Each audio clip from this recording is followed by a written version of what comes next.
Sejam bem-vindos a mais um episódio do Construtalk Podcast, o podcast que dá voz à construção civil e ao mercado imobiliário. Eu sou o Regis Marques, engenheiro civil, e hoje vos trago o engenheiro civil Henrique, que é especialista em engenharia diagnóstica e engenharia de avaliações.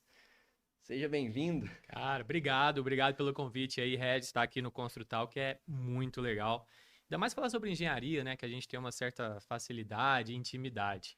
Tá aí com a rapaziada super gente boa, super receptível. E estamos aqui para esclarecer a dúvida do pessoal e fazer desse programa aqui um papo legal sobre engenharia, né? Geralmente é muito complicado, traz muitas dúvidas, mas a gente está aqui para fazer um papo descontraído e esclarecer aí o pessoal e tornar a engenharia descomplicada. Show! Inclusive, esse é um dos propósitos aqui do nosso podcast, que é dar voz a engenheiros civis, como Vamos. você, como eu, e trazer, né, essa profissão aí para mais perto da galera aí que nos acompanha. Boa, boa. E aí eu quero começar diferente hoje, quero saber como é que foi seu dia, em qual das 3 empresas que você teve hoje, como é que foi? Teve muito Cara, problema, muita correria, como é que foi? confesso que eu tô me sentindo um ex-BBB, É? porque, por incrível que pareça, esse é o meu terceiro programação do dia relacionada à mídia, né? Aham. Na manhã eu tive num programa de engenharia na TV Gazeta, Ah, legal. e no período do almoço ali eu tive uma reunião muito legal com o pessoal do mercado imobiliário e tal, colocando ideias ali, que o pessoal trabalha mais com a área de marketing. Aham. E agora estamos aqui com o Construtal, que é uma experiência incrível. A última, porém, não menos importante, que é esse papo super legal. O dia foi corrido. Goiânia, somos de Goiânia aqui, né, pessoal, para quem esteja de fora, mas tá um calor imenso, que é o que a gente está enfrentando aí. A gente está derretendo, mas Show. assim, correndo E atrás do. seco ar, né, É, cara? e seco. A gente está derretendo, porém correndo atrás de pagar os boletos, né? É, tem que ser porque eles chegam, né? Todo Eles, dia eles estão lá batendo na eles porta. chegam, cara. Meu Deus do céu. Eles não perdem o endereço da minha casa. Então você já tá virando um engenheiro popstar, então, quase. Nossa, eu sou avesso, assim, eu sou o tiozão, eu já sou o tio eu sou o tio da balada, né? Eu sou o tio da engenharia. Eu trabalho muito no backstage, digamos assim, né? Muito na Uhum, produção de laudos, muito de uma área mais técnica, né? A gente faz uhum, muitas reuniões estratégicas, reuniões com os clientes, donos de construtoras. Então é um papo muito mais sério, um papo muito mais assertivo, né? uhum. E se vocês pegarem minhas redes sociais ali, a última postagem faz algumas semanas, Low mas, profile, lo- é, mas assim, não tem como fugir, né? É a Sim, realidade, cara. sim. Assim, é engraçado, fica aqui uma observação, é engraçado que como nos últimos tempos as pessoas estão medindo o seu sucesso pelo número de seguidores, não pelo que você já construiu ao longo da sua carreira. Uhum. Então, por isso que eu digo assim, é impossível você ficar fora desse público digital, né, dessas Sim. redes sociais. E também a gente não pode só ver com maus olhos, né? Mas é o público que está aí, é o público que quer comunicar, é o público que está atrás de conhecimento, está querendo se aperfeiçoar. Então a gente tem que comunicar com esse público. Então tô me adaptando, tô aprendendo, Ah, tá se adaptando é, ao digital? tô me adaptando, sou fraquíssimo, por exemplo, sempre pediu, ó, faz lá um conteúdo lá, nossa, como é que eu faço? Como é que eu penso? O que para uma Não, pessoa daria mas 30 segundos, eu demoro meia hora para ter o insight e falo, não, pá, e tal. Mas a mas coisa vai. anda. A coisa anda. Importante aí, né? É. E aí, como é que conta um pouco pra gente aí de como que foi a seu início na engenharia ali, como que antes da engenharia, na adolescência, na juventude ali, da onde que veio essa ideia de falar assim, rapaz, eu vou mexer com construção, vou trabalhar com engenharia, eu vou me formar nessa área. Como é que foi essa trajetória inicialmente, essa na juventude? Olha, foi assim, vou dizer para você, tipo, eu sempre nunca tive muitas dúvidas assim, eu sempre fui um cara muito Convicto. convicto assim. Poucas estradas, era no máximo duas, três e seguia. Bem engenheiro, bem Bem, binário, bem já nasceu binário já. E, Zero e um. e é por isso que eu já te digo, assim, tipo, eu não tive grandes, ah, você é médico ou você é professor, não. A minha mãe também via, não sei se você brincava, mas tem aquele Lego, né, que você Uhum. monta as pecinhas. Cara, eu perdia uma tarde, perdia não, né, investia uma tarde inteira montando um Lego e montava enfim, uma casinha, montava um robozinho, montava... E Sua diversão era essa. a minha diversão era essa, assim, E o meu imaginário, eu perdi ali horas e horas com aquilo. Hoje minha mãe fala, cara, desde aquela época ali, eu imaginava que você ia pra engenharia ou arquitetura. Uhum. Então, dali, acho que começou, foi dessa montagem aí de Já legs e vem de peças, pequeno, já né? vem de Porque engenharia é pequeno isso, é mesmo. montagem, né? Querendo ou não, é montagem. Raciocínio, né? Você idealiza Problemas. e concretiza. Então, eu acho que dali eu comecei a apreciar essa coisa de trazer, concretizar o imaginário. Via o projeto na caixinha e Isso, construía. isso. E daí, cara, eu tô falando aí do quê? De 8, 10 anos de idade. E aí, mas aí também a única dúvida que eu tive, eu também eu fiquei muitos anos atleta de natação, né? Federado, assim. Então fazia campeonato brasileiro, campeonato, tinha convocações para competições, aquele treino assim, os meus colegas indo para aula de inglês, fazendo karatê, cara, minha vida era natação. Tipo Sim, assim, sim. era nadar 4 a 5 horas por dia. Por dia. 2 de manhã ou 2 ou 3 à tarde. Então era muito focado. Então a minha dúvida surgiu ali se eu faria educação física ou engenharia civil. E confesso que, cara, ó, longe aí da galera da educação física, mas eu fui mais pro racional de, ó, imagino que a carreira de engenharia civil seja mais promissora. Uhum. De atleta eu já abandonei ali no ensino médio, quando você decide ou você estuda ou você vai atleta de fato. E a vida de atleta é muito mais duvidosa ainda, né, de êxito. Então aí eu fui para engenharia e aí eu comecei a engenharia civil, fui para a faculdade. Mas chegou a competir como nadador, não? Muito, muito. Aqui Todo em dia, toda Goiás, toda hora. hora. Não, fui Até que idade, ranqueado. mais ou menos? Não, fui ranqueado. Fui top 8 No do Brasil? Brasil Caraca, que de maneiro. nado peito.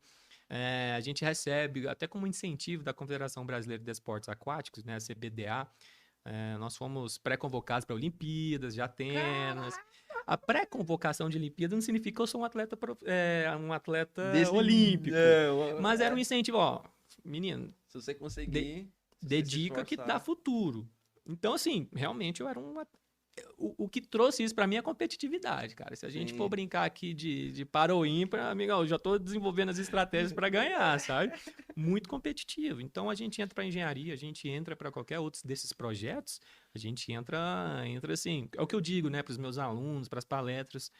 Ó, se nivele aos 25% melhor, cara. Não é nem do meio para cima, porque do meio para cima é muita gente. É muito- Mas se nivele dos 20, um quarto para cima. Dali, aí você começa a brigar, você começa a olhar pro lado, ó, tá, quem é que tá performando melhor? O que o cara tá fazendo diferente? Se nivele dos 25% para cima. Aí dali em diante é briga de cachorro grande e vai buscando, e vai se destacando, entendeu? Então, nós competi pra caramba, assim, medalha, eu tenho lá em casa dezenas de medalhas. Maneiro, legal. Hoje não parece, né? Esse corpinho fininho, né? Não é nada aqueles Michael Phelps, né, cara? Você vê o Michael Phelps, As o braço costas largas. as costas do tamanho dessa. Mas aí fui por aí, cara. E aí fui pra engenharia, larguei as competições, mas pra engenharia aí também eu já fui pras competições de futebol também. Eu era boleiro, né? Eu tinha um timinho lá da engenharia, cara, competindo, ganhando, perdendo. Às vezes ganhava, Às vezes perdi. Mas graças a Deus, com a galerinha, a gente tinha um time muito Tinha um bom time lá na bom? engenharia. A gente mais ganhava do que perdia, mas perdia também. Jogava de quê? Atacante, corria pra caramba. todo mundo quer ser atacante, Nem né? parece, né? Mas eu corria. Hoje eu não dou nem 2 balãozinhos na bola. Hoje eu tenho medo de machucar, você Eu acredita? também, cara. Eu voltei a jogar futebol esses dias, mas eu falei assim, não, cara, já passei dos 30. Acho que Não é? futebol é coisa pra menino novo, assim, até os 25. Isso. E aí você tá só músculo ali, só Ei. força. Você pode se quebrar que no outro dia você tá zero. Agora, Exato. depois dos Eu- 30, eu- o negócio já dá uma esticada aqui, já dá aquela É pontada. tudo que eu penso, velho. Porque pior do que a idade é que hoje, cara, a gente paga os nossos boletos, né? Sim, sim. Mano, se eu ligar pro meu cliente, eu não vou poder te atender porque ontem eu machuquei o tornozelo jogando bola. Ixi, ainda tem isso. né? Amigão, ele só vai desligar o telefone, vai ligar ligar pra pro outro e resolver o problema. Cara, eu não tô tendo esse luxo de me De machucar poder. jogando bola e ficar 3 meses pendurado. Meu Deus, já tem a pandemia que já me deu Já deu um- grandes traumas aí. Não tenho o luxo de falar, o cliente. Então hoje eu não vou ir, não, Eu porque machuquei ontem eu meu joguei joelho. uma peladinha. Não, esquece. Aí eu tenho medo. E aí, como é que foi a faculdade? Você estudou aonde? Como é que foi, assim, quais Quais as lembranças que vem à sua mente aí da faculdade? Das matérias, das provas? Como é que foi essa jornada e essa labuta aí que é a faculdade de engenharia? Olha, vou te dizer, sim, não fiz medicina e nenhum outro curso. Aham. Mas faculdade de engenharia civil, ou você estuda ou não conclui. Assim, você pode levar com a barriga um certo tempo, mas Aham. chega ali. Chega, tem um limite É. ali, divisor de águas, né? Então, confesso, cara, que o início eu era da galera, assim, vamos, não, a prova é amanhã, hoje vamos jogar Tem bola e tal. tem uma frase do exército, um ditadozinho só te interrompendo, que é tipo assim, começa engraçado, vai perdendo a graça, fica sem graça, É e depois muito vira isso. uma... Então, sendo bem honesto, assim, o início da faculdade, longe de ser. Muitos amigos meus brincam assim, cara, você não é o estudante que eu te conheci no início da faculdade. O profissional que você é hoje não é o Não é o estudante mesmo que eu te cara, conheci. não. E de E não é fato, mesmo, de verdade. ué, pô, você tem o direito de errar, mas você também tem o direito de melhorar e ir para o caminho certo. Então, no início da faculdade, eu fui o aluno mediano, Oba, oba. oba-oba, era só passar, e Aham. às vezes não passava, muitas vezes, aliás. Quando chegou o período que ele disse assim, ó, amigão, ou você estuda ou você fica aqui para sempre, aí eu tranquei as portas das tentações, né? Aí Aham. eu foquei, aí... Então, assim, eu atrasei o meu curso, eu fiz PUC, né? PUC Goiás, eu atrasei meu curso 1 ano. Uhum. E nesses últimos 2 anos e meio, se eu não me engano, eu atrasei 1 ano. Esses últimos 2 anos e meio, cara, eu não fazia nem Focado. trabalho em grupo. Eu nem fazia trabalho em grupo. Porque eu não queria deixar a responsabilidade com outra pessoa. Porque eu Uhum. sabia que eu ia entregar. Sim. Eu não queria depender do fulano lá, chegar lá. Cara, e aí, trouxe? Não trouxe. Eu, não, cara, não é possível. Então, os últimos 2 anos e meio, eu fui Deu 2 anos. gás. Deu gás, matéria o dia inteiro e formar. E deu muito certo. E já assim, já emendando, né, como é que vai entrando na carreira profissional aí. Então, já pro finalzinho, o pessoal já foi vendo, a galera que já foi vendo o Henrique ali no final da faculdade, já foi vendo, não, esse cara tá comprometido, esse cara tem um objetivo na vida. E no TCC, aquelas trabalhos, o pessoal já foi me procurando para fazer junto. Eu, cara, não faço, eu já tenho o meu projeto, vou fazer sozinho. Nossa, cara, mas eu... Cara, aí fica aqui uma vírgula, não é segredo, né? Não conto para ninguém, né? Mas, eu, não, eu faço para você, mas eu não faço com você. Aí surgiu um comércio ali, né? Não, Com- surgiu um produto, né? Meu primeiro produto, sei lá, um dos meus Meu primeiros primeiro serviço produtos. de engenharia. Cara, eu não faço com você, mas eu faço para você. Resolve o seu problema? Resolve. Não, aí começou, né? Começou essa coisa de. Então, eu tenho muita facilidade com laudo, eu tenho muita facilidade de pesquisa, de fundamentação, eu tenho uma baita facilidade com isso. E formei, cara, formei. E já no finalzinho do curso, eu fui focando nos programas trainees, né? Os programas trainees daquelas grandes empresas. Eu já fui focando o meu fim de carreira para ser um trainee numa grande empresa. Era o meu Seu objetivo. objetivo profissional principal era sair de Goiânia, entrar no eixo Rio-São Paulo, aprender o que tinha que aprender ali, absorver o máximo possível de grandes empresas e voltar para Goiânia com uma mente aberta, com uma metodologia específica. Uhum. Então foquei nisso. E foi Show. muito legal. Colhi muitos bons frutos, assim. E Aí, muitas tristezas, cara, assim, também. só antes de avançar na conversa, só voltando de novo pra faculdade, quais são as matérias que vem à sua mente, assim, do curso, assim? Tem alguma ou não? Não, tem Eu 20. falo assim, é porque Tem todas, eu não tem sei se é todas. você, mas eu tenho algumas, assim, que por um motivo ou por outro me vem a lembrança, assim, quando eu penso em faculdade, né, durante esse processo. Tem alguma aí algumas matérias, assim, que você gostou mais, ou que você teve mais dificuldade, ou que teve mais, Cara, assim, que, enfim, sabe? sim, Te claro. Tem marcou de aquela que você alguma forma, de alguma forma. tem aquelas que você tem mais intimidade. Mas, ó, a grade de elétrica. Você gostava, cara? Ah, Não. odiava. Nunca entrou, assim. Eu passei assim, Passei, suando. não tinha jeito. Aqueles vetores e tal. Aí você. Não, Nossa, nunca entrou, cara. entendia nada, só fingi que Só entendi. fingia, sabe a cabecinha fazendo assim? Ah, entendi, nota 6 Aí, aqui. Nossa, eu, passei eu, eu, realmente. eu elencaria a engenharia elétrica como o curso ou um dos 3 cursos mais difíceis. Assim, Aham, quem faz, eu chamo de cabeção, assim, no bom aham, sentido. sim. Quem faz se dedicou para formar Diz que naquilo a lá. eletrônica também é pior ainda, parece. Então, Que tá junto, mas é muito buraco ainda é ela mais embaixo ainda.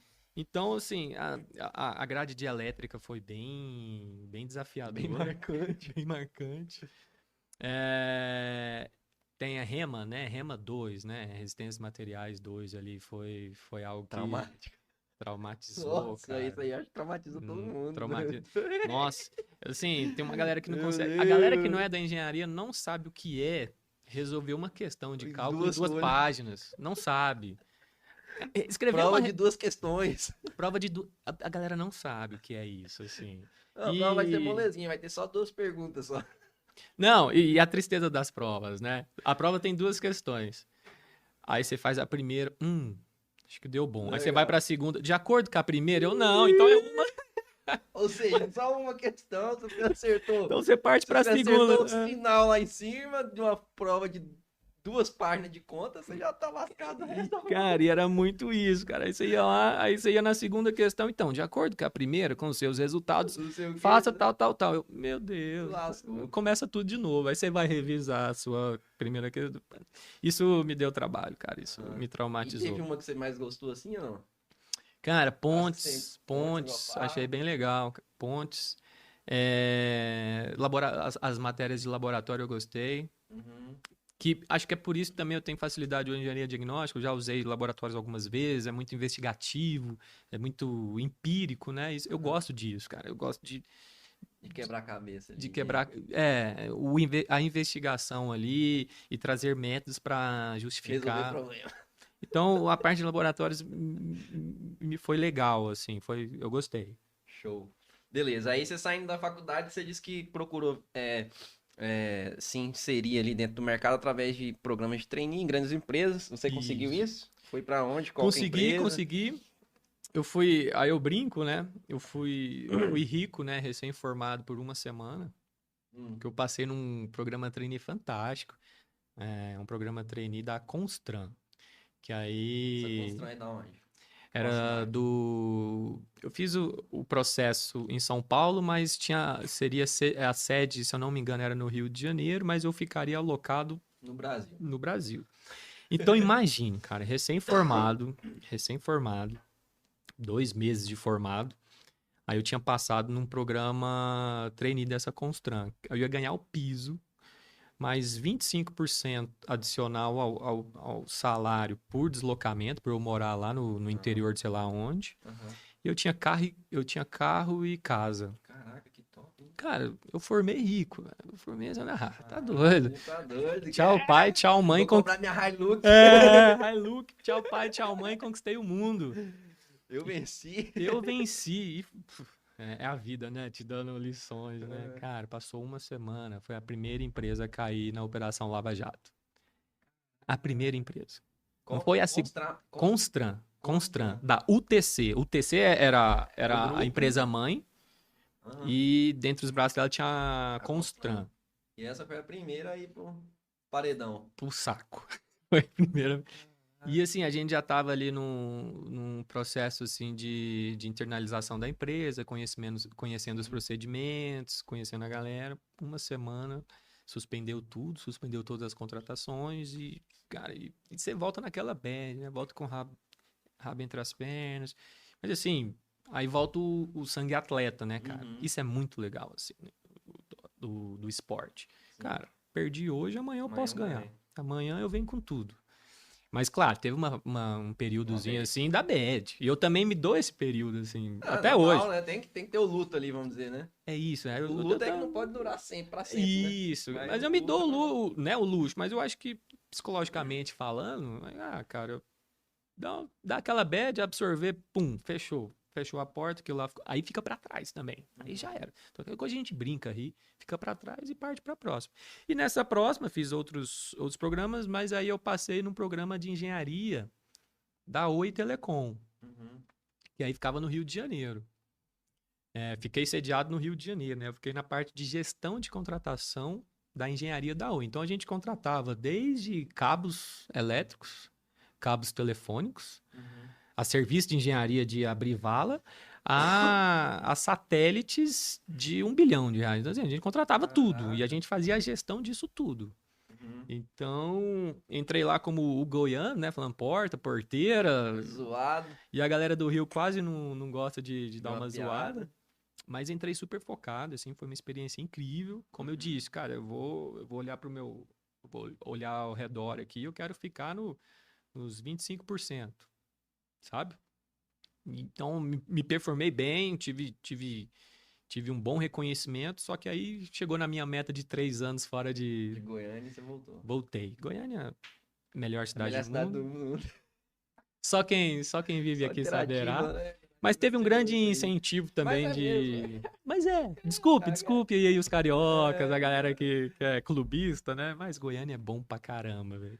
Mas teve um fator predominante também chegou namorando, né? Chegou a hora tem que casar. Então a esposa falou: tem que tava voltar, amigo. namorando e a esposa aqui? É, até então minha namorada, né? Sim. A Samara. Aí noivamos. Não, mas eu voltei aí que noivamos. Mas já deu 3 anos de relacionamento à distância. Não, amigão. Caraca, pai, O então o papo, negócio era pra ser mesmo, o hein? papo foi ficando. Ah, quando você acha a coisa certa, você, não, isso daqui vale a dedicação. É, E aí show. voltei. Então teve esse grande incentivo para voltar também. Entendi. Aí voltando pra cá, aí, quando é que você entrou aí na engenharia diagnóstica aí, na engenharia de Ah, avaliações? então, bem legal. Veja só como é que foi bacana. Foi uma oportunidade, assim. Eu morava no Rio ainda. E um amigo meu, advogado, entrou em contato comigo. Cara, você fez engenharia? Fiz. Então, tô precisando de uma assistência técnica aqui. Ou seja, ele tinha um processo lá, tava tendo um problema. Falou, cara, eu preciso de um engenheiro para me acompanhar e ver de uma forma técnica os problemas lá do imóvel. Você me acompanha? Ele era advogado. Ele era advogado. Eu vou pensar. Não, fica tranquilo, é agendado. Eu morando no Rio, né? É agendado, a gente sempre agenda. Então, assim, você combina aí a data, compra a passagem, vem. Então, cara, ok. Então, eu já tinha que ir para Goiânia mesmo, ver a patroa, né? Digamos assim. Então, não, deixa eu casar a data aqui certinho. Então, ó, data tal. E fui. E fiz, entreguei o trabalho. Poxa, que legal. É flexível, né? É flexível. Uhum. Então eu fui. Então, não, vou continuar nessa área. Aí eu fui para as perícias, né? Que aí é mais uma coisa, é flexível. Então eu que marcava as perícias. Então aí que eu entrei. Então eu entrei no mundo das perícias. Uhum. Aí eu já fui me especializando, já fui estudando, né? Já fui vendo algumas bibliografias ali. E não, acho que eu vou entrar, cara. Muito legal. Então começou como um complemento. E aí eu coloquei como objetivo, cara, eu tô aqui no Rio, tenho mais 2 anos aí pela frente. Isso foi no início Foi, ainda. foi até no início. E aí eu vou transformar isso daqui no principal. Entendi. Aí você começou a estudar de verdade. De verdade, fui tornando referência. Algumas pessoas ali foram gostando do meu trabalho e foi tendo recorrência, tá? E aí transformou na atividade principal mesmo. Então, quando meti o pé lá, Você veio pra cá, já tinha uma carteira de clientes aqui. isso. Então eu pedi conta, você pede conta lá, uma carta à mão, pedi conta. Pô, tchau, gente, valeu, obrigado. Tchau, obrigado, né? Mas aí eu já tinha uma estrutura financeira, uma estrutura de viver aqui, pagar as contas Estrutura já. profissional. Isso, uma estrutura profissional já concretizada. Show. Então não foi muito traumático, não. Então começou assim, Uma oportunidade que de uma oportunidade. apareceu e você É isso, abraçou cara. ela. A vida é isso, né? Te dá oportunidades. Claro, já passaram diversas outras oportunidades. Mas não agarrei todas, mas Sim. grande parte delas, ou um tanto delas. Algumas oportunidades não é pra você também, né? Isso, isso, Às isso. vezes Isso. ela passa, mas você fala, Que, não, aliás, aquela eu não até é. perdi uma aí, uns 3 dias atrás aí, uma coisa louca aí, mas enfim, segue a vida, uma oportunidade de investimento de imóvel e tal. Eu fiquei Aham. na dúvida, quando eu fui ver, não, quero. Já Já, tinha já ido. tinha ido. Me Hum. lasquei. Mas a vida é isso, né? E aí, você falou de perícia. Aí a gente pode agora entrar um pouco mais na questão técnica. Tem perícia, tem laudo, tem vistoria. Como é que é? Como é que se distingue isso aí pra galera? Tá, então, o que é ser um perito? Perito é toda atuação, seja lá qual área, não é só da engenharia. Você pode ser um médico perito, você pode ser Uhum, um contador perito, uhum, mas é todo aquele profissional que atua dentro de uma esfera jurídica, né? uhum, De confiança e nomeado pelo juiz. Então, uhum. perito é aquele que atua para resolver a lide de uma forma técnica aos olhos do juiz. Hum. Então, não é só engenheiro, você pode ser contador, por exemplo. Teve um problema de contas ali de uma grande Aí empresa. vamos contar Americanas. E não sei especificamente o caso do americano, mas vamos supor americano. Porque Teve um o que eles. problema lá financeiro lá, né? Isso. Com certeza vai ter um perito contador ali envolvido, Isso, certamente. tem, que é um grande nicho, assim. Por exemplo, o caso da Oi, né, e da Americanas, um escritório de contabilidade junto com o jurídico, Uhum. cara, eu acho que, se eu não me engano, eles absorvem uma boa porcentagem do valor global da recuperação judicial. Então, se a gente está falando de bilhões, Aí os caras tão falando... o orçamento deles não é 100 mil, 30 mil reais. Cara, eu tô falando só de uma forma especulativa, tá, gente? Eu não sou atuante nessa área. Depois alguém, você falou errado. Não, eu só tô dando um... Como é que fala? Como é que são os nichos de mercado? Então, geralmente, essas negociações de acompanhamento de uma recuperação judicial é feito por um escritório de contabilidade e advocacia, né? Sim. Os dois são pares. Então, é uma porcentagem.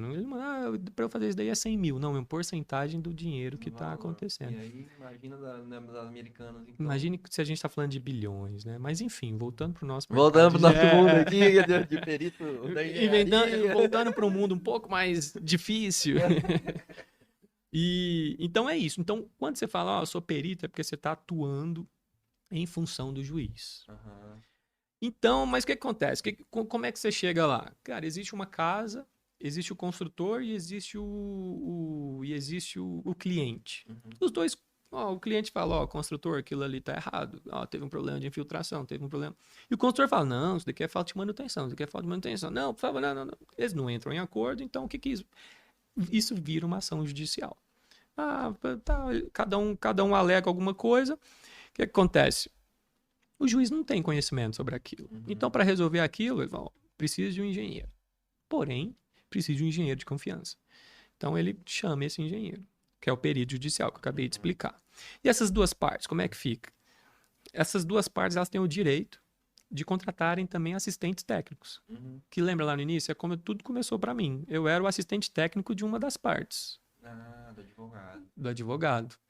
Então, dentro de um... Então, tinha um perito lá judicial que deu o parecer dele e o advogado, seu conhecido, queria que você desse uma opinião técnica também. Isso, até para resguardar. Né? Uma opinião técnica complementar. Não, técnica pode ser até, nem é complementar, pode ser até contra, pode ser até... nem complementar. É complementar que eu falo no sentido de... Sim.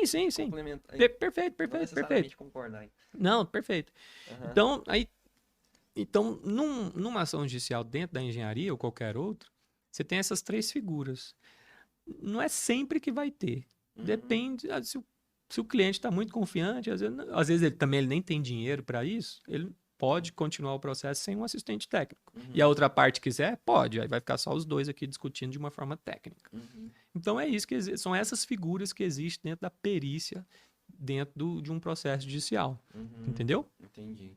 Então essa seria uma das áreas de atuação do engenheiro diagnóstico, certo? Uhum. E aí dentro dessa área, né, da engenharia diagnóstica, tem outros setores ali que o cara pode estar atuando também, que o profissional pode estar atuando. Com certeza. E aí quais seriam elas ali? Eu vi que tem... Bom, aí entra na parte de vistorias também, né? Vistorias prediais, vistorias em complexos industriais. Que é uma área que você atua, né? Que é uma área que a gente atua, a gente tem clientes dentro de complexos industriais, recuperações de estruturas, tá? Pode iniciar com um processo de diagnóstico. Tem entrega de empreendimentos, então a gente vai lá e vistoria o empreendimento para ver se ele está ok a ser entregue. Isso pode ser contratado tanto pela construtora ou pelo condomínio. Porque a construtora também, cliente, cara, né? O pessoal acha que assim, nossa, a construtora está aí só para roubar da gente. Não, é interesse deles também. Interesse deles também. Quer ter problema com obra. Exato. Algumas se esforçam. Algumas se esforçam, obviamente. Mas ninguém quer. E então, isso, às vezes, a entrega de um empreendimento, você é contratado pela construtora, vê lá se está tudo ok, faz todo o seu checklist. Aí eu falo, não, tem esses itens para arrumar. A construtora vai lá e arruma. Ou senão, você vai pelo condomínio. Porque o condomínio também... O síndico, né? O síndico também pode ser interessado. Então, no recebimento ali do condomínio, né? O edifício lá e tal, ele pode ali, de repente, através do condomínio, contratar um engenheiro diagnóstico para fazer uma uma vistoria Perfeito. de O cara já recebimento, sabe né? tudo já, galera. O cara é bom. Mas é isso, é isso. É isso, né? E tem assim, as edificações. Cara, engenharia diagnóstica é uma medicina da construção civil. Uhum, Cara, você vai envelhecer, e nós estamos envelhecendo, você vai precisar de um exame aqui, você vai fazer um check-up aqui, o seu uhum. médico vai. Ó, às vezes o seu médico pede exames, tá tudo ok. O engenheiro vai lá no prédio, faz alguns ensaios, tá tudo ok. Mas em outro momento você vai no médico e fala: E aparece. vamos aprofundar isso daqui? Não tenho certeza, mas pode ser algo mais grave. Então Uhum, faz esses exames mais específicos. Na engenharia civil, a mesma coisa.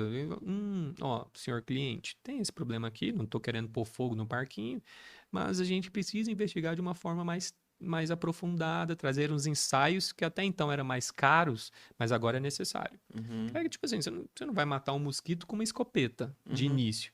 Mas você identificou ali, o cliente, a gente precisa disso. Então, a engenharia diagnóstica, ela caminha muito semelhante à uhum. medicina e ela traz até é, alguns termos, né, algumas terminologias que Da vêm própria da... medicina, como Exato. patologia. Patologia, Ou exatamente. manifestação patológica. Manifestação patológica. Aí, ó, não me passa essa vergonha. É.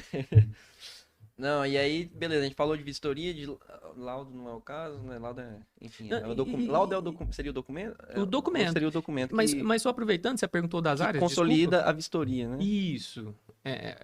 Você concretiza a sua vistoria, porque a Através vistoria de é um laudo. tátil, a vistoria é visual, a vistoria é por ensaio. Você concretiza aquilo, você transforma aquilo tudo em informação Um num laudo. documento e até para registrar também.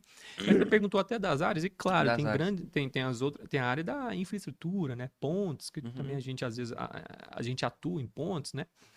Estradas.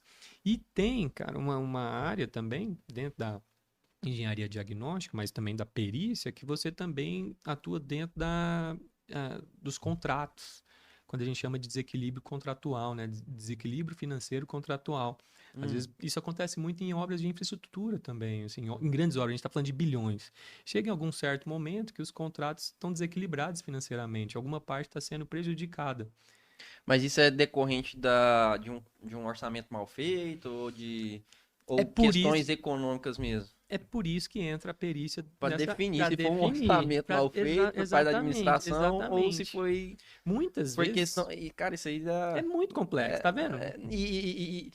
Aí, no caso, a engenharia diagnóstica, nesse aspecto, ela vai entrar em casos mais vultuosos, vamos dizer assim, né? De Sim, bilhões e geralmente tal, sim, porque porque é um esse contrato de reequilíbrio, porque o nome, agora eu tava tentando lembrar, é reequilíbrio financeiro, que as isso. empresas, em obras públicas, a galera sempre pede isso aí, né? Então aí você me pergunta, nossa, Henrique, então, ué, o contrato não é para dar certo? Cara, Cara, e aí como é que entra as legislação, cara? é um trabalho muito complexo, não é? Porque isso aí, cara, licitação, eu trabalhei com licitação da parte da administração pública, né? Uhum. E a própria legislação, cara, é canseira, porque a própria legislação engessa o agente público de fazer um negócio bem feito, vamos dizer. Também, Mas também. muita parte. Aí você faz um orçamento ali, a empresa vem com um lance, uma oferta muito abaixo daquilo que você orçou ali, e você fica meio que engessado no sentido de dizer não, assim, de negar aquela empresa. E aí a Isso empresa começa a obra e lá na frente você sabe que vai dar. Isso vai mais uma vez, assim, é um momento livre de opiniões, tá, pessoal? É só uma opinião.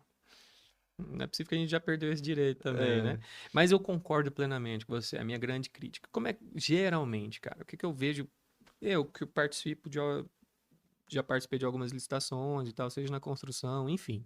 Uhum. O que eu vejo? Realmente, quando um órgão quer, é o que você falou, né? Você tava lá dentro É do a órgão. legislação, né? Às vezes nem o cara Realmente, tá ali, ele quer fazer o serviço dele, mas ele não consegue, o cara. estado, o município, a federação quer construir algo. Uhum. Ele tem uma referência orçamentária. Pode ser o Sinap, né? Uhum. Ou a Goinfra aqui no estado de Goiás, né? Uhum. E eles trazem o orçamento de lá. Ele tem uma baita de uma equipe de engenheiros. Sim. Vamos pensar aí. Não vou citar órgãos, internet hoje é meio complicado. Mas tem um órgão lá e ele tem uma equipe de engenheiros excelentes. Excelente. Excelentes, a galera que Boa. estuda, boa. E ele faz o orçamento para construir um estádio. Ele vai tirar lá da Goinfra ou lá do Sinap. Para construir esse estádio é 1 bilhão. Ponto. como é que é o processo licitatório? Empresas que ofertem menos que 1 bilhão. Tá. Já começa errado.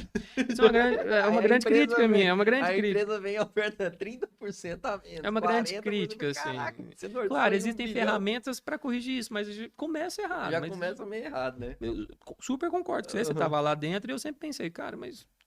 Se o troço tá orçado a preço de hoje, né? A 1 bilhão, como é que eu posso ofertar por menos de 1 bilhão? Tá lá o órgão falando, ó, para construir isso daqui custa 1 bilhão. Quem oferecer menos, ganha. Você tá falando assim, ó, quem quiser me dar trabalho, assim, né? Quem quiser dar dor de cabeça, tá aí, ó. Então tá aí a oportunidade. E aí vem o engenheiro diagnóstico, em caso, pra depois mediar essa situação aí. Exatamente. De forma técnica, mas isso também acontece dentro da esfera também, muito dentro da esfera privada, tá? Porque são bilhões e ficar perdendo tempo em discussão. Aí, questão do orçamentista também, o cara fazer um orçamento de 1 Não, bilhão, é coisa complexa, assim. Confesso que você precisa de uma equipe super competente. Se a gente falar de bilhão aí, sei lá, uma refinaria da Petrobras, cara. Mano, você tem que pegar as referências, as cabeças do Brasil para solucionar aquilo lá. E é muito importante aquilo lá, porque nem a Petrobras e nem a construtora quer perder tempo na construção. Quer resolver logo. Uhum. Então traz uma equipe de fora, uma auditoria, para falar, cara, não, desequilibrou aqui, ou senão o cara, não, realmente é o construtor que atrasou, né? é o construtor que atrasou. Cara, eles veem, é um trabalho do todo, né? Não, o construtor nesse período aqui ele atrasou a obra, nesse atraso de obra ele teve muito deslocamento de equipe e tal, isso lá o que, cara. Esse gap aqui de financeiro é por conta disso. Ou se não, realmente houve índices, sei lá o que. Imagine pandemia, cara. Essa discussão. Você começou o orçamento em 100 milhões. O INCC que era de 0,4 foi para 1,2, 1,4, sei lá, ao mês, sei lá. Então, assim, isso acontece muito. Agora que ele tá ficando mais previsível os custos, né, de uma construção, mas depois da pandemia e mais um ano e meio, 2 anos, cara, os materiais iam subindo, cara. Você fazia um orçamento hoje, daqui 3 meses era outro. Então, isso gerou essa grande demanda aí também, que é uma grande área, tá? E tem outras áreas aí que não vem na minha cabeça aqui agora, mas... E aí, vamos falar um pouquinho então de avaliação. Tem prosa por um bom tempo aí. Depois a gente vai voltar em patologia e falar um pouco sobre os problemas mais comuns, aí, mais corriqueiros do palavra certa, mas de você...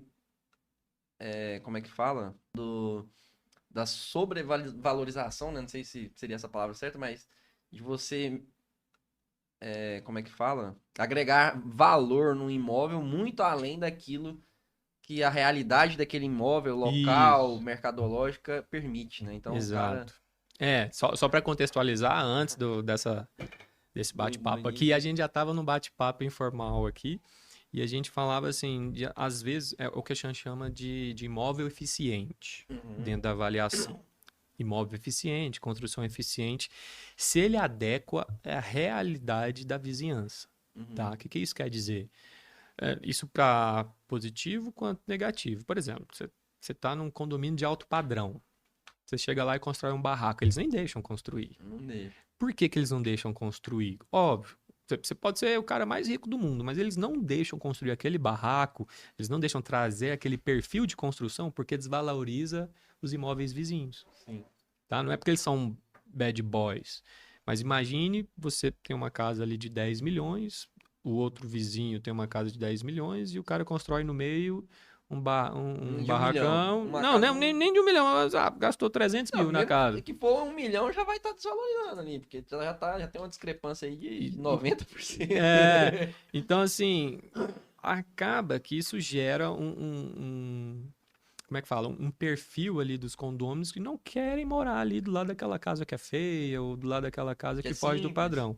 E tem o outro lado da coisa, né? Que é o outro extremo. Que é o outro extremo. Às vezes é o que a gente tava... Tem perfis de consumidores que às vezes compram um apartamento lançado na planta. O apartamento custou 500 mil reais. Ele recebe esse apartamento, aí ele vai fazer aquela obra, né? A personalização. E ele gasta ali mais 500 mil reais. Então ele comprou um apartamento de 500 mil E para reforma, adequação, ele gastou mais 500 mil, 1 milhão. É bem provável que ele não vai recuperar esses 500 mil que ele investiu lá. Ah, não, mas eu investi, tá aqui as notas fiscais. Oh, beleza, cara, mas Com 1 milhão eu com 1 compro um milhão eu lugar, compro um um outro. maior. Eu não quero morar em 100 metros quadrados, eu quero morar em 200. Então, Aham. o perfil do cliente que quer gastar 1 milhão, ele não está procurando um apartamento de 100 metros quadrados super bem decorado. Ele está procurando um de 200 metros quadrados. Estou pondo valores aleatórios, mas só para trazer essa noção, né? Sim. Então, é o que a gente chama de imóvel construção eficiente. Isso vale assim, até para...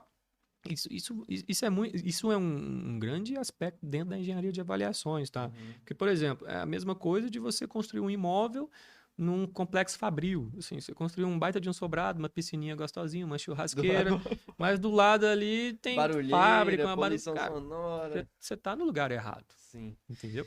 E aí, como é que se dá essa relação do engenheiro avaliador nesse aspecto do imóvel eficiente com o cliente, com o consumidor ponta de linha ali, o cidadão, vamos dizer? Você Eu fala... consigo imaginar ele como um construtor, né? Como uma construtora, de repente dá, ou um engenheiro ali de projeto, né? Projetista, talvez, dá essa assessoria para o cliente final, né? Eu imagino eu.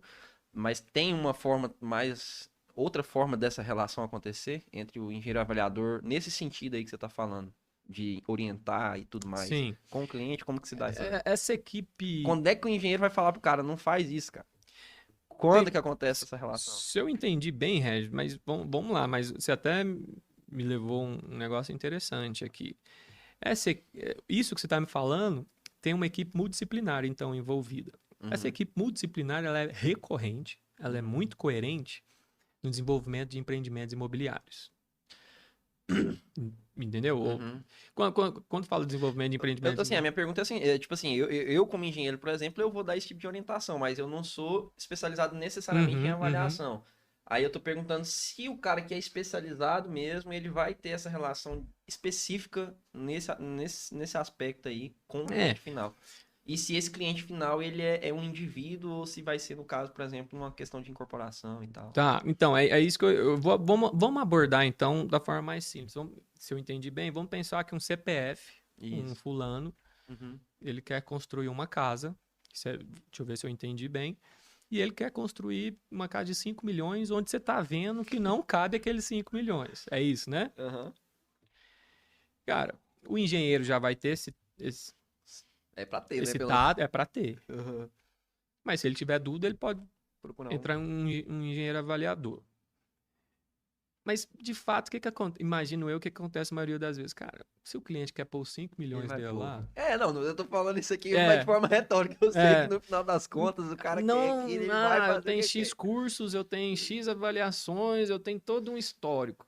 Tá, Amigão, eu quero fazer. você vai perder grana. O dinheiro é meu, irmão. Muitos vão virar pra mim e falar: o dinheiro é meu, cara. Então, vamos Não lá, dá. vamos construir. Obrigado. Mas, isso mas aí também tem pessoas que Que. acatam, Aham. tá? Eu já tive clientes que falam: nossa, é verdade, hein? Porque E eu também preciso vai do vender perfil do isso. cara, que é bom você também comentar, que é o que você Isso. tava comentando. Se o cara, às vezes, ele não tá muito decidido. Alguma hora o bicho pega, sim. Uhum. E às vezes o cara, às vezes quer uma casa, mas da casa ele já mudou o projeto para um escritório, do escritório ele já tá lá na Bahia e daquela casa ele já demoliu de novo e já fez uma kitnet. Então isso daí amigão, mudança de projeto, em alguma hora o bicho pega, sim. Uhum. Em sentido, vai custar. Aham. Né? Aquele valor inicial lá que você estava em mente, mas não. Então isso pega bastante. Agora tem clientes que acatam, assim, por exemplo, é, isso a vida aconteceu comigo, né? Eu fui lá fazer a personalização do meu apartamento, são 3 suítes, né? Aí o Uhum. arquiteto falou: ó, vou fazer um projeto lindo para você e tal, sei lá o quê. Ah, Já me identifiquei como engenheiro, sabe? Porque você já tá, ó, sou engenheiro. A gente é pé no Vamos chão. devagar. A gente sabe quanto é que custa as coisas, cara. Nada contra arquiteto.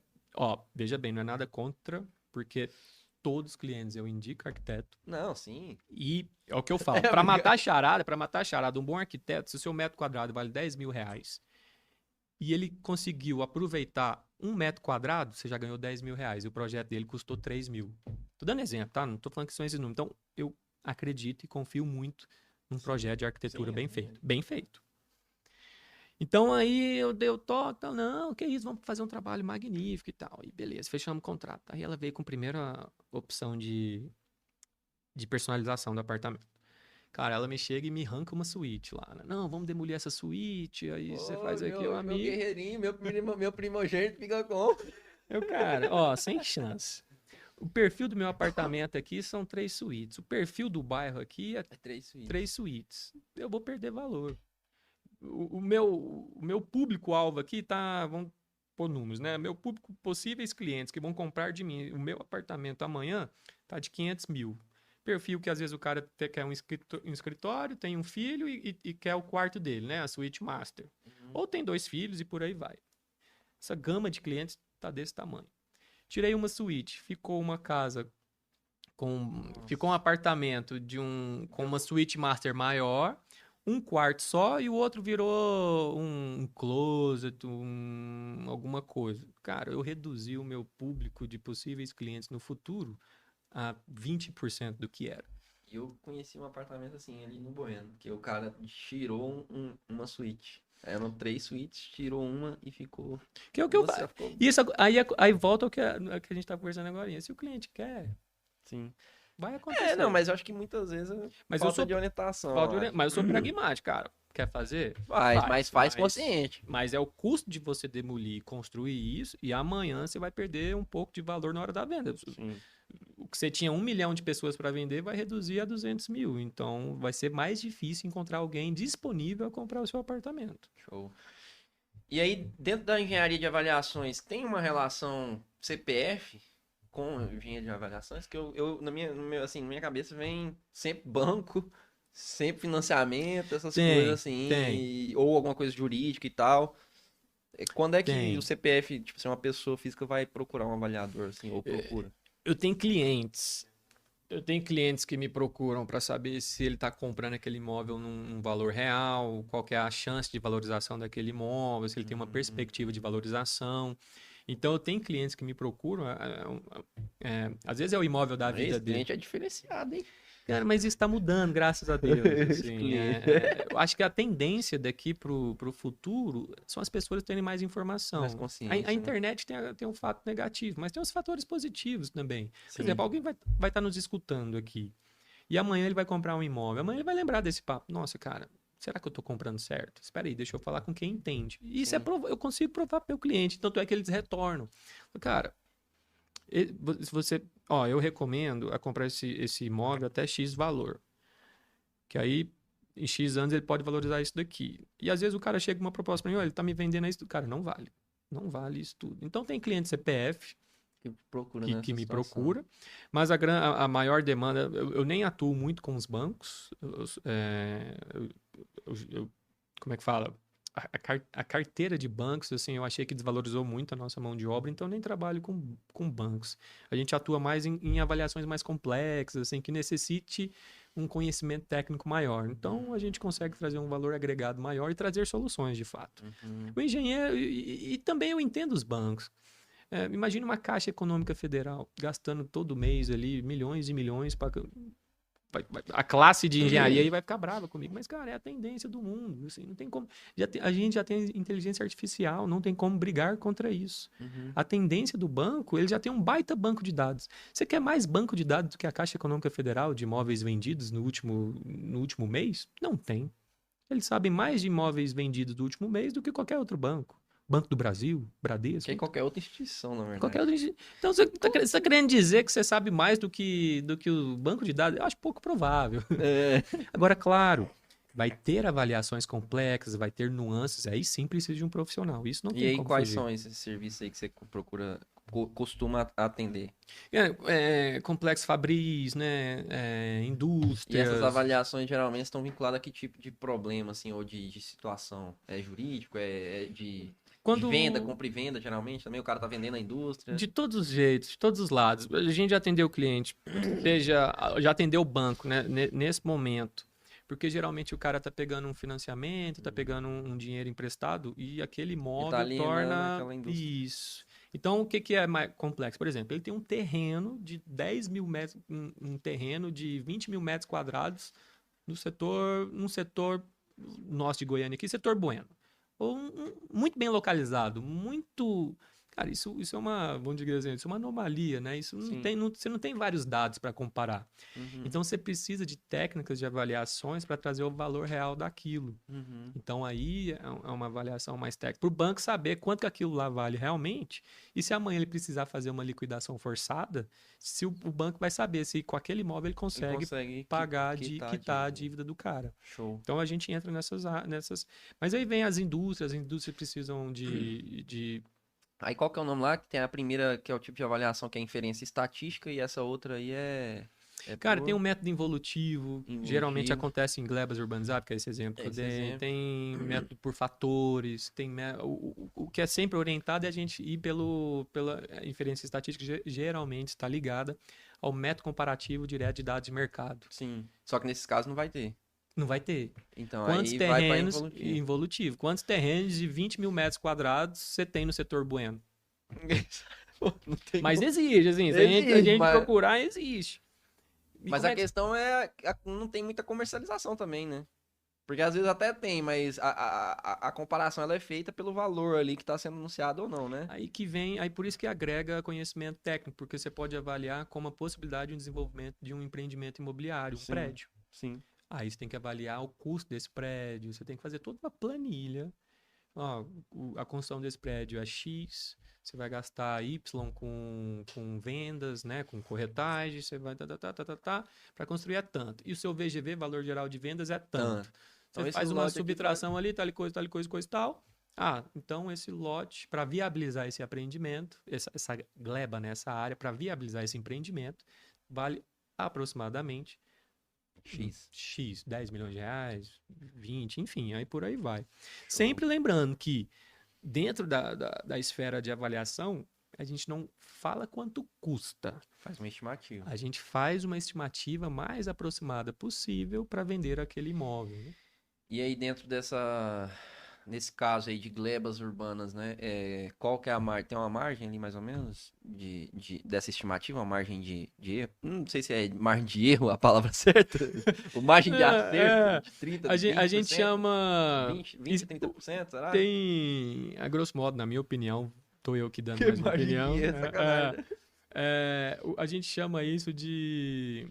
A gente tem o valor médio, o valor mínimo e o valor máximo. E tem o campo de arbítrio. Então, geralmente é 15 para cima, 15 para baixo. Ah, tá. Mas, assim, isso vai trazendo, como é que fala? Quanto melhor a sua avaliação, menor vai ficando esse valor entre o valor mínimo e o valor máximo. Então, existe norma para isso. Para eu avaliar isso daí, tudo que eu estou te falando, existe uma norma, existe um grupo técnico que estudou, elaborou uma normativa que você tem que seguir regras. Sim. Então, isso que você falou é muito pertinente. Então, uma boa avaliação, segundo a norma, eu tenho que ter essa diferença entre o valor mínimo e o valor máximo de 30%. Isso. Você vê que é até uma margem grande. Sim. Tá? Mas não é qualquer banco, não é qualquer investidor que aceita essa margem de 30%. Então, quanto melhor a avaliação, maior a experiência, a gente consegue trazer um cenário mais assertivo, reduzir ali 5 para mais, 5 para menos. Sim. Mas, que é a intenção, né? Que é a intenção. A minha pergunta justamente foi nessa questão da norma ali, né? Mas é claro que a ideia, né? E todo mundo espera que você acerte o que você tá falando. Isso, Aí, assim, nossa, então...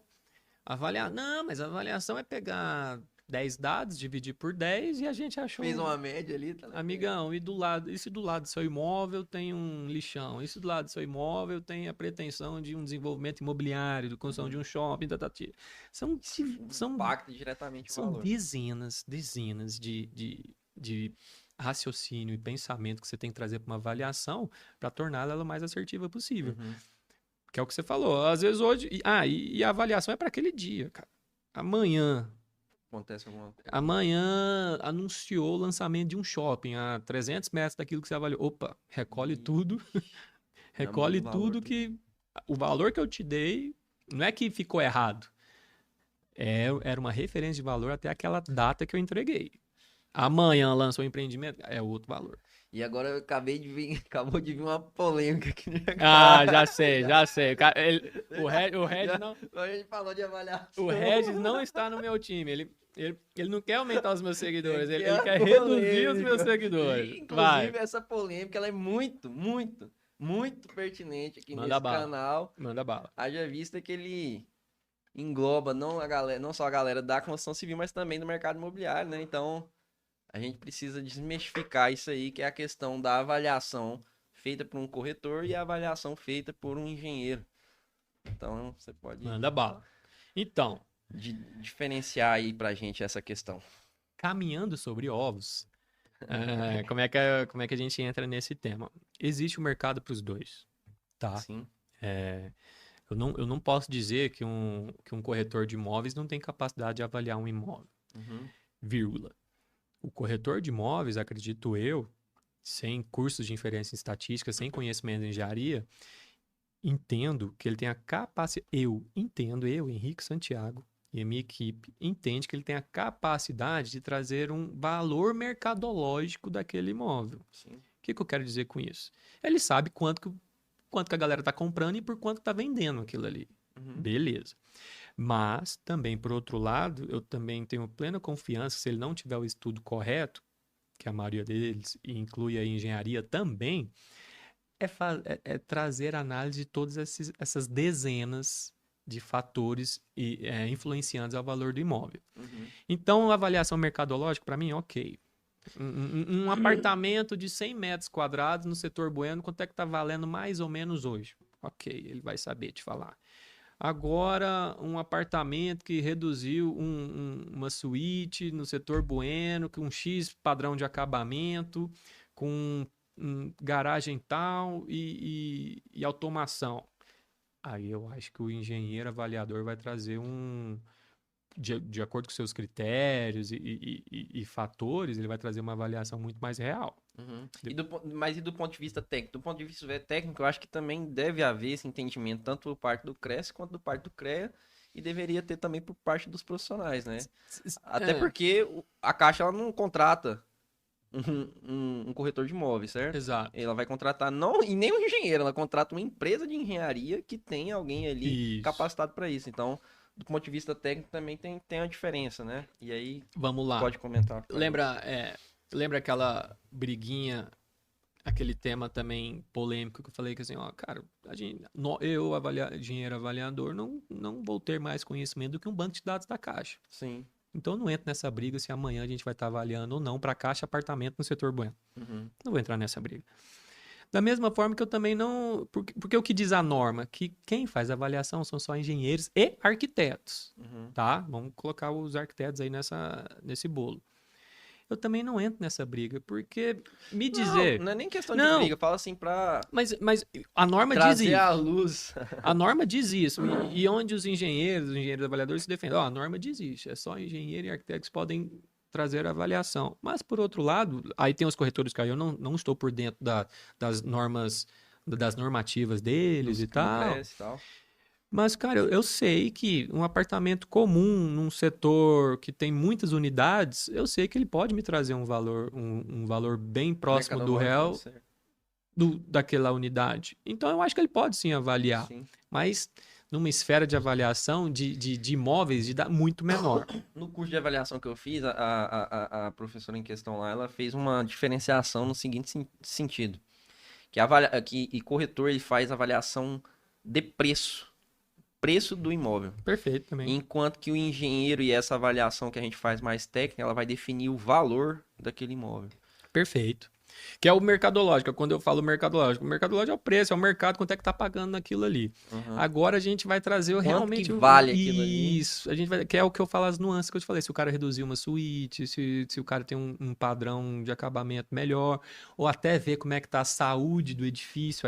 Isso é um dos grandes fatores para uma avaliação por um engenheiro. Como é que tá a saúde do edifício. Cara, querendo ou não, um corretor pode ver uma fissura num pilar e achar que o prédio está caindo. Mas o engenheiro vai falar, não, é só uma fissura. Então, às vezes, não, tá caindo, então não vale nada isso daqui. Não, é só uma fissura, só vamos tampar aqui e segue a vida. Então, a gente consegue ter uma leitura da saúde do edifício e trazer valor. ao imóvel. Então, o corretor vai ficar limitado a ver o imóvel, a ver o apartamento, a ver aquele objeto e comparar com... Que é o propósito dele também. E, cara, e ok. Sim. Eu não entro nessa briga. Agora, assim, nossa, agora você vai... Não, aí, não aí você não quer é ver... uma briga. Não! A galera pode até achar que é uma briga, existe mas essa não discussão. é briga. Agora, aí eu entro na discussão... Tanto que, até porque a norma já diz, que nem você diz, né? Tem a norma falando que é isso. E a questão lá das normativas do CRES também vai dizer exatamente o que eles podem fazer. Mas, Então, é. eu entendi que existe Mas a galera fica discussão, brava de lá e de cá, mas uma área parecida, uma área sei lá o quê, para dar o número de dados. Área parecida, uma área sei lá o quê, para dar o número de dados. Divide por 10 e tá lá o valor. Não, aí eu vou ficar bravo com esse profissional. Sim. Porque são fatores muito mais complexos para avaliar aquilo. Então, E subjetivos também. É trazer, engraçado, é trazer objetividade à subjetividade. Então, assim, então, se esse profissional entrar nessa coisa muito mais complexa, aí eu levanto a bandeira, que eu, calma, amigão. Calma aí, que agora eu vou... E eu não falei, cara, qual que é a coisa que mais me traumatizou na faculdade? Parte de elétrica. Cara, eu vou entrar numa vistoria mais complexa, mano, eu não vou... Parte de elétrica... Já ligo lá pro escritório, chama a equipe, falo, cara, de eletricista, vou precisar de você. E vem, vamos resolver o problema. Cara, não entro na sua expertise, na sua seara. E ponto final. Show. Tem que respeitar o de cada um. Então, agora vamos voltar para patologia, aproveitar que você falou de fissura. Primeira coisa também, que o trem não entra na minha cabeça. Né? Tem umas coisinhas assim, que eu não sei se é só minha, mas eu vou estudar 30 mil vezes na minha vida e no outro dia não vou lembrar, que é a questão da fissura, da trinca e da rachadura. Agora, por coincidência, mas agora eu tô lembrando, mas eu sempre esqueço. Inclusive, a gente conversou sobre isso aqui no outro canal, no outro episódio. E na hora eu fiquei assim, cara, não lembro. Mas eu vou te decepcionar. Pra galera, eu não sei se você também não vai lembrar. Não, eu vou te decepcionar no seguinte sentido, mas eu vou solucionar o problema de todo mundo. Porque isso é discussão, tá? Quando em São Paulo aconteceu agora. Semana passada a gente estava no maior congresso brasileiro de engenharia de avaliações e perícias, né? O COBREAP. Vai chegando um momento que a matéria vai ficando tão específica, o cara vai estudando tanto, que ele tem que trazer novas terminologias para provar que eles... Eu, Henrique, falando novamente, tá? Licença poética aí. Mas é o que eu acho, tô dando minha opinião. Porque o estudo vai ficando tão aprofundado, ele tem que trazer terminologias novas, ele tem que trazer uma referência nova para valorizar o documento dele lá. No livro novo do Henrique, ele classificou fissura tal, trinca tal e rachadura tal. Mano, pra mim é tudo fissura. Tudo fissura. Pra mim, sério, pra mim é isso. E tô errado? Não estou. Porque... Mesmo aquelas maiores, você vai chamar de fissura? Uma fissura de 1 milímetro e uma fissura de 3 centímetros. Pra mim é fissura. Ah, entendi. Agora sim. Legal, massa. Aí eu trouxe... Aí fica muito mais exato.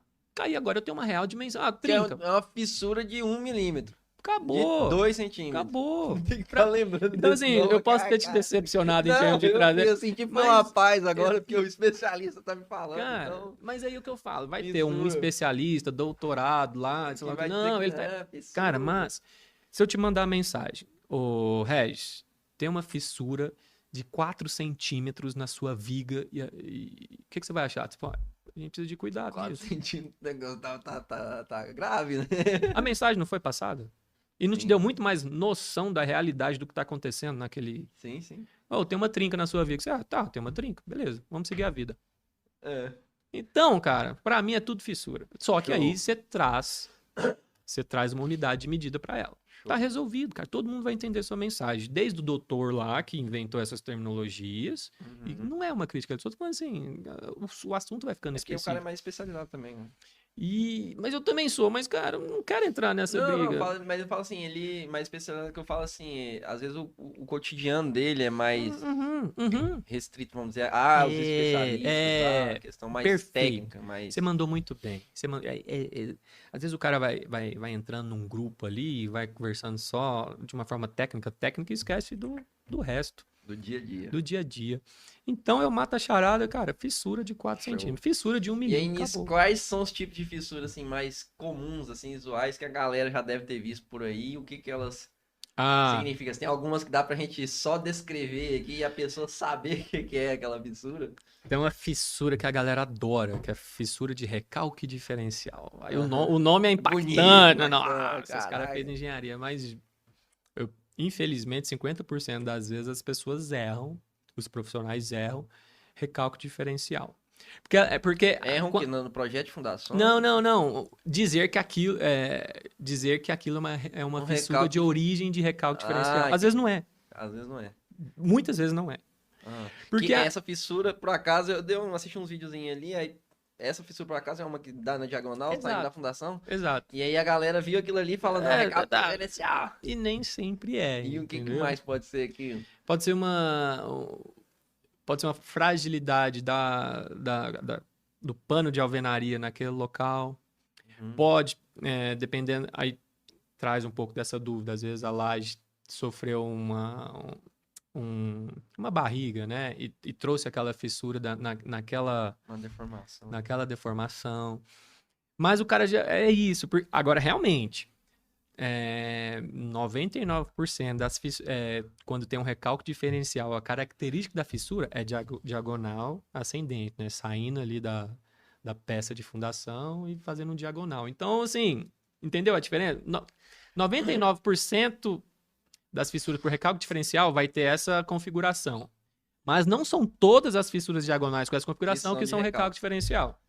E na casa do meu primo, ele fez uma casa, essa aí eu acho que sempre que falar de fundação, eu vou falar. Ó a consultoria 0800 aqui, engenheiro adora isso.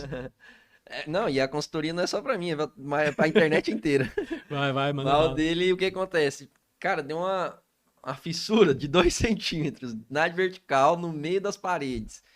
Eu, eu, eu acredito que. Acho que não, tenho certeza que é isso, que é o que acontece. Como ele fez aterro, né? Ele aterrou ali pra nivelar o terreno, né?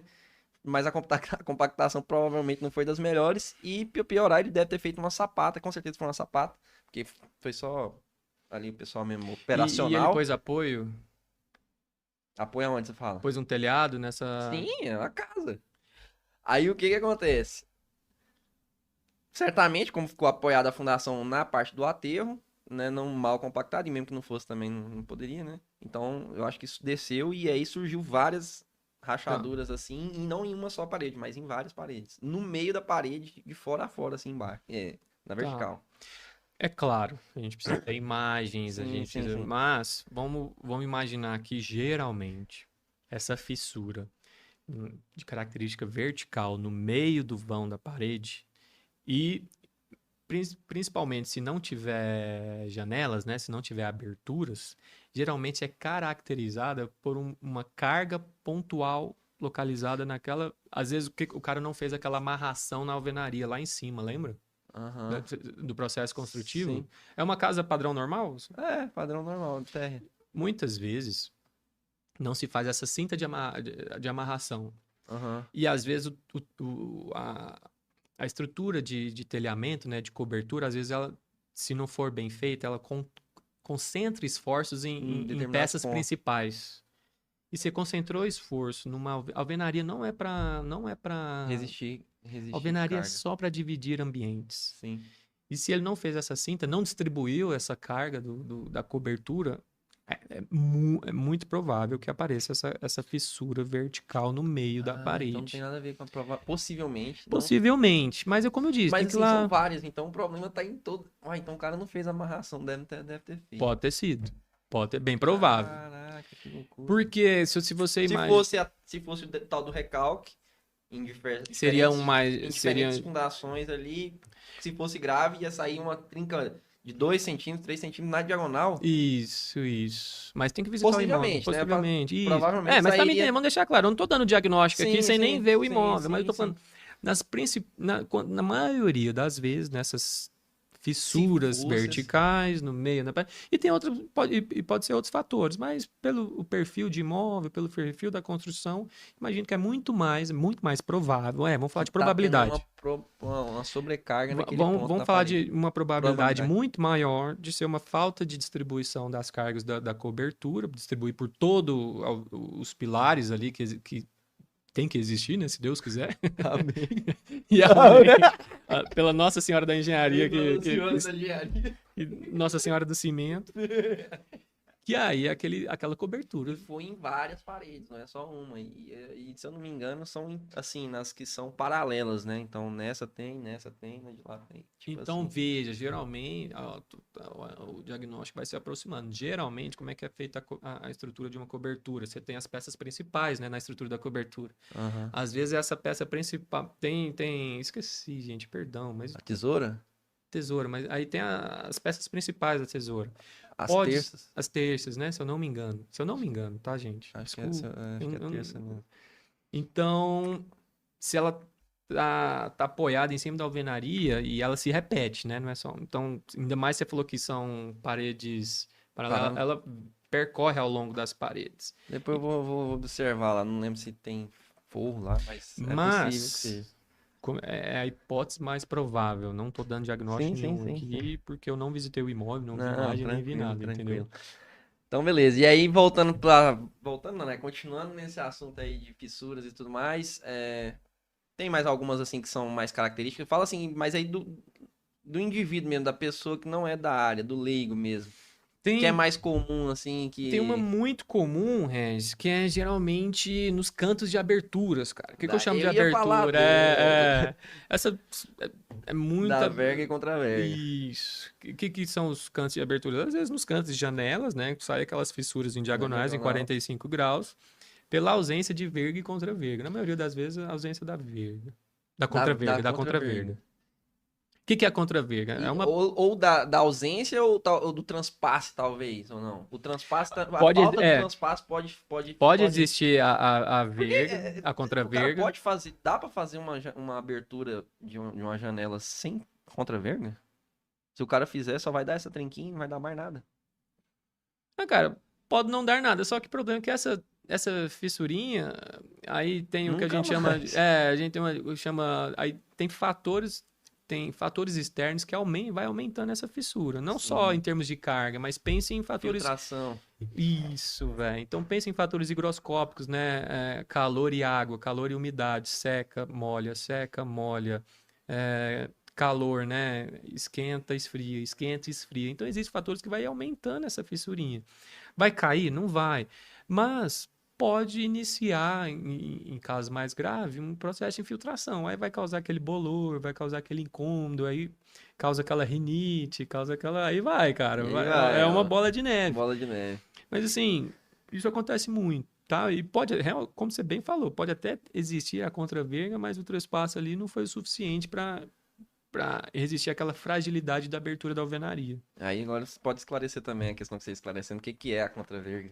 A verga e a contra-verga. Então, a contra-verga, quando você faz uma abertura na alvenaria, né, você fragilizou aquele pano de alvenaria. Então, para conter essa fragilidade, você coloca uma contra-verga embaixo da janela e uma verga por cima da abertura da janela para equilibrar esses esforços, né? Equilibrar essas cargas e distribuir ao longo da alvenaria. Então, se você não coloca isso, toda a carga, toda a diferença de carga vai só em um ponto, né? Nos pontos nos pontos dos vértices da. Mal falou bonito, hein, mano? Você tá louco. Então as cargas vão se concentrar nesses vértices. Agora, quando você distribui essas cargas, você está distribuindo ao longo de toda a alvenaria. Então isso elimina as fissuras. Show demais. Deu para entender? Deu. E agora vamos falar de outra patologia, ou manifestação patológica, que é famosa. Famosíssima, da infiltração. Infiltração. É o terror do engenheiro. Como é que é a infiltração? Tem infiltrações ascendentes, infiltrações por percolação, né, por gravidade, telhado. O que caracteriza, por exemplo, a de percolação e a ascendente? Cara, percolação é você ter uma lâmina d'água em cima de uma superfície, em cima da laje, enfim. E você tem essa lâmina d'água e ao passar do tempo, ela tem a característica de ir preenchendo os vazios do concreto e preenchendo os vazios daquela estrutura. Então, ela vai percolando ali. Isso também pode ser... Isso pode causar também um pouco da ascendência, né? Que a água tem aquele... Esqueci o nome agora. O empuxo, né? Empuxo.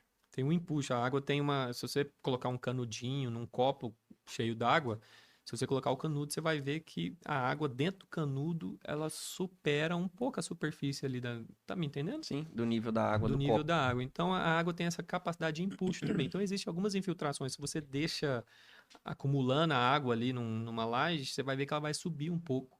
Que é essa capacidade de empuxo da água, ela vai subindo. Uhum. Isso é uma... Agora, as ascendentes como o próprio Por nome, baixo do elemento. ela cresce, ela nasce, ela é ascendente, Brota. ela brota. Ela brota, cara. Tantos termos técnicos, mas ela brota. É isso mesmo, mas é isso, cara. Então, assim, isso é muito recorrente. Aí a gente estava até conversando, mas isso é casa. O Henrique, mas isso é imóveis de baixo padrão? Não. Eu já vi casas de Tudo. milhões. Ih, rapaz, sinto muito lhe dizer, mas. Teve até um caso, não sei se você viu, do Alphaville, que uma. Mas aí já vai mais pra parte de contenção. Que. Eu não sei se você ficou sabendo. Você viu esse caso? Não, tem uns 4 meses. Como eu faço parte do. Não viu. Eu vejo, não, eu digo assim, eu vejo tanto caso, o pessoal vai Era uma mandando. casa de. Em níveis diferentes, né? Então o vizinho do cara, a casa dele ficava acima do muro. Acima do nível do muro. Sim. E aí tinha a casa lá e o muro do cara caiu com a chuva pra dentro da casa dele. Só que o problema, depois eu fui ver uma análise no YouTube lá, o cara comentou que na verdade o problema foi de quem construiu, o do vizinho, no que se prejudicou. Porque quando ele fez o muro dele, não teve a drenagem ali adequada e aí a água ficou acumulando ali no subsolo. Bem provável. E foi acumulando é um que o água, cara água, ficou água. filmando, acho que tinha É o uma que ele filmou, criancinha, é esse a mesmo. piscina aqui e o muro lá. Nossa, daí Isso foi. mesmo. Então, dentro da nossa área, até dentro da perícia, assim, em campo ali, a gente não vai dando o diagnóstico sem conhecer a matéria de fato, tá? Sim. Então, Não, assim, mas a gente não tá dando diagnóstico aqui, é, não. A é, gente tá só especulando. Aqui mas tá dentro no campo especulativo. pode. Não, mas você não entende, cara. Não, sim, Ainda mais eu a entendo. gente que é da área. Sei lá, porque o cara falou e Cara, tal. vai ser chatão, mano. A gente só tava ali batendo papo, Sim, cara. Não sim. dei diagnóstico a ninguém, nem emiti RT. É, cara. Pra início de conversa, Coral, nem emiti RT. O Parece. Crenha nem pegou a taxinha É, dele lá, cara. Então, cara, ó, não tem RT aqui, então o que eu falar tá perdoado, entendeu? Agora, se tivesse RT em um lado, aí vocês iam brigar comigo. isso. Nossa, ótimo, adorei. Não tem RT aqui Não tem nesse RT papo, não, cara. Nem emitiu RT não, pô. Mas dentro do campo especulativo sem ART, é bem provável, realmente, isso acontece, o pessoal esquece de fazer a drenagem ali, faz um muro de arrimo ali, né, reforçadinho, bonitinho, colocou os aços, mas esquece do Da fator drenagem. água, né? Que é na minha opinião ali, já desde o início da faculdade eu vi que é um dos piores vilões, entre aspas, da A água, engenharia, né? eu brinco, mas eu brinco É o falando sério, é o vilão, terror do... é É o o terror terror do da vizinho. engenharia, é a Porque água, água é um cara. negócio muito sério, cara. Muitas vezes você não cessa a água. A água vai existir ali para Pra sempre. sempre, meu amigo. Já fui em vários empreendimentos aqui em Goiânia, a gente foi acionado por elevação do lençol freático em garagem, subsolo. Aham. Cara, não tem como resolver, não. Deixa eu só... Vamos ver se o pessoal fez alguma pergunta aqui. Vamos ver O como pessoal é não que tá tá. muito participativo não ultimamente, mas vamos ver aqui. Por enquanto. Vamos agitar aí. Deixa eu ver aqui. Enquanto isso, se você quiser comentar também, que a gente, prosa aqui já andou pra caramba, aquela questão das manifestações patológicas. Quais os tipos de manifestações patológicas Bem legal. pra galera, porque a galera tem o leigo às vezes, né, olha ali uma fissura e fala, caraca, minha casa vai cair, ou senão bate o olho na fissura e já fala que foi o construtor, ou fala que foi o engenheiro, então comenta um pouquinho sobre essas diferenças das manifestações patológicas. Primeiro falando do que é manifestação patológica. Isso. Então, essa briga sempre vai existir, né? Mas primeiro, patologia. Patologia é o tema, né? Patologia é a ciência que estuda o que aparece, né? O que surge, né? Aquele indício de que algum problema está acontecendo. Então, isso é a patologia. Que vem da medicina. Se você está doente, existe a patologia ali e vai estudar a doença, né? As doenças. A manifestação patológica é o sintoma, tá? Assim, é o que aparece, né? É a feridinha. Então, quando você vê algo que saltou aos olhos, é uma manifestação patológica, não é uma patologia. A patologia é o estudo daquilo tudo, é o estudo das doenças. Agora, se você está vendo algo, é a ciência. Se você está vendo algo ali, sim, é uma manifestação patológica, tá? Uhum. Ficou claro? E a gente tem que dividir isso, né? A gente tem que dar nome aos bois, a gente tem que identificar o De culpado. quem é o culpado? É. Quem é o culpado? E, tecnicamente, como que isso é dividido? A grande briga é, isso é por culpa de uma má construção ou isso é uma culpa de manutenção? Enquanto a gente vai nas bibliografias, os termos técnicos, as manifestações patológicas são classificadas em anomalia, classificadas em falhas. Uhum. Tá? O que é cada uma? Falhas é quando está associado ao processo de manutenção. Que é Tá. obviamente negligenciado no É Brasil, negligenciado de geral. alguma forma. De forma geral, cara, eu já vi muita coisa por aí. Uhum. Mas de forma geral, o que acontece? Uma falha pode estar associada a uma manutenção que não existe, tá? Uhum. Inexistente, que a gente associa ao planejamento. Nunca entrou no planejamento. Eu acho que é um caso você comentar um pouquinho essa questão da manutenção, né? Que a galera tem na cabeça, apesar de não fazer também a questão da manutenção do carro, por exemplo. Uhum. Mas eu acho que em relação à manutenção do imóvel, a galera não tem muito essa consciência no Brasil, né? Ainda não, mas está melhorando. Tá melhorando. Tá? A gente está caminhando a passos de formiguinhas, mas está melhorando porque todo esse papo nosso aqui, aí já entra até que vem a norma de desempenho, né? Uhum. Se você imaginar, cara, abrindo só um parênteses aí, senão a gente foge muito da pergunta primeira inicial. pergunta. Mas é interessante colocar isso agora. Mas se você imaginar que a construção civil só teve um parâmetro de qualidade, um parâmetro de desempenho da edificação em 2013. Nossa, é Assim, recente, é recente pra caraca, demais, cara. aí, então véio. não queira que todo mundo entenda de Sim, manutenção. nem a própria engenharia. Então, imagine você comprar um carro em 2013 sem saber o desempenho dele. Como é que esse carro vai performar para mim? Qual que é o que eu devo a esperar Volkswagen dele? tem que me entregar? Então, em 2013, se você imaginasse isso, era Em inimaginável. 2012, ninguém, tipo assim, não tinha Era obrigação inimaginável nenhuma de você é inimaginável em 2013 você pensar que iria na concessionária comprar um carro sem saber do desempenho dele, o que ele tem que te oferecer de uma forma mínima. Uhum. Mas, e inimaginável também que em 2013 você iria comprar um carro e a concessionária, ou você mesmo, não saberia das suas manutenções obrigatórias. Então a gente já sabe disso em termos de carro desde a década de 70, 60, não sei quando surgiu o carro. Uhum. Então e espera. A construção que é mais antiga. Aí que vem a construção que é mais antiga, muito mais primordial, que é muito mais caro. A gente não tinha um documento. Ó, esse apartamento de 5 milhões de reais tem que ter manutenção. Tem que ter esse desempenho mínimo. Tem que ter esse desempenho mínimo. E para manter esse desempenho mínimo, precisa dessa manutenção. Só em 2013 que foi. Agora existe. Agora vocês têm critérios e normativas para seguir. Uhum. Ficou claro? Isso é muito interessante. Poxa, é mesmo, hein? Nunca pensei nisso. Então, por isso que é deixado para trás, né? Essa questão de manutenção das edificações. O pessoal achava que era só comprar e vamos viver. Vamos viver. E o máximo de manutenção, o máximo de manutenção era pintura.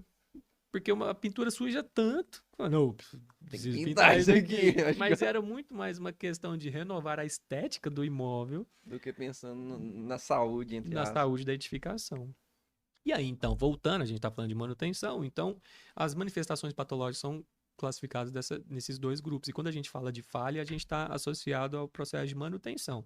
Que pode ser planejamento, o cara nem planejou de fazer a manutenção daquilo, nem planejou de fazer a manutenção do telhado, ele nem planejou fazer a manutenção das instalações hidráulicas, instalação de gás, e por aí vai. Pode ser operacionais, o cara às vezes, aí a gente pensa assim, às vezes o cara até executou, mas ele não documentou, ele não provou, ele não trouxe uma metodologia para fazer aquela manutenção. Pode ser gerencial, uma falha gerencial, o que é? Às vezes vem algum terceiro, às vezes vem algum cara de manutenção, mas não houve uma fiscalização ali daquele serviço, tá? O cara da internet entrou na edificação, quebrou tudo lá e tal, executou, então foi uma falha de manutenção gerencial, não teve ninguém fiscalizando aquele cara, tá? E tem a manutenção que às vezes é feita, mas feita de forma errada, por uma mão de obra às vezes não qualificada, às vezes por falta de conhecimento, às vezes usou um material errado. Inadequado. Então isso é o que a gente está falando de manutenções. Quando a gente parte para para as manifestações patológicas de anomalia, aí são processos intrínsecos ao processo, o que eu digo, ao processo construtivo da edificação. Então, sim, são manifestações que estão associadas, às vezes, até no desenvolvimento do projeto, tá? Que aí a gente classifica como endógenas, né? A gente está falando que na concepção do projeto, o projeto às vezes foi errado. A gente entra até num parênteses aqui desse projeto, que isso é muito grave. A utilização do material inadequado. A gente tem muita tecnologia e o pessoal quer usar tecnologia de ponta, mas para usar tecnologia de ponta tem que ter conhecimento. Sim. Porque aquele material bom, caríssimo, ele só vai desempenhar bem, performar bem, se executado e colocado da forma correta. Surgiu de tanto usar, de tanto abrir e fechar uma porta, abrir e fechar uma janela, funcional. Surgiu uma manifestação patológica do uso. Uma anomalia. Uma anomalia. E tem os fatores externos, né? Fatores externos de natureza, da ordem de natureza, assim, que a gente... chuvas, ventos, e tem os fatores externos causados por um terceiro, né? O carro chegou ali e bateu, um operário fez alguma coisa diferente, daquilo ali foi um fator externo. Então a gente classifica isso tudo. Aí nesses conceitos a gente consegue classificar todas as manifestações patológicas. E em algumas vezes, não acontece sempre, às vezes é a junção de um com o outro, da falha com a anomalia. Isso, exatamente. Um agrava o outro ali. Exatamente. Às vezes o processo construtivo foi inadequado, surgiu uma manifestação patológica, o cara foi fazer uma correção e piorou o negócio. Então, aí soma. Show! Infelizmente, deu nosso tempo aqui da prosa. Infelizmente também, da prosa. Outros haverão outras vezes. Papo bom é sempre bom, cara. Se tivesse cervejinha aqui então, a gente virava a noite. Rapaz, tem muita gente sugerindo isso, daqui eu acho que a gente vai fazer essa melhoria aí com o tempo. Não reme contra a maré, se já falaram, é uma dica boa. Bom, vamos, quem sabe no próximo episódio já coloca uma cervejinha. Não, aí eu venho de novo. Não, comigo teve água, aí no próximo vai ter cerveja. Não, aí eu venho de raiva. Show. Te agradeço por aceitado o convite, por ter dado aí a satisfação a todos nós dessa conversa aqui, muito produtiva, muito técnica, de muito conhecimento. Agradeço a galera também que ficou até o final, aos que assistiram só uma parte, aos que curtiram, aos que compartilharam. Muito obrigado e até terça-feira que vem. Deixar aqui a palavra agora com o Henrique para ele... Regis, obrigado pelo convite aí, foi muito legal. É sempre bom a gente falar do que gosta, né, do que trabalha. Show. E obrigado aí ao pessoal que acompanhou, enfim, estamos abertos aí às perguntas, esclarecimentos, pode entrar em contato, tá? @Henrique Toledo Santiago, esse é o meu pessoal, como eu falei, eu sou o tiozão do...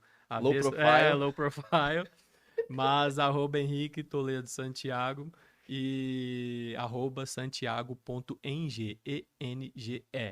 Entre em contato, cara, eu sou uma pessoa muito acessível, né? Gosto de me comunicar, gosto de dar palestras, então a gente sempre tá aí tirando dúvidas e claro, sempre melhorando a engenharia aí pro nosso país e pra nossa melhor cidade do mundo, né? Show! Beleza? Isso aí, valeu, galera, até mais.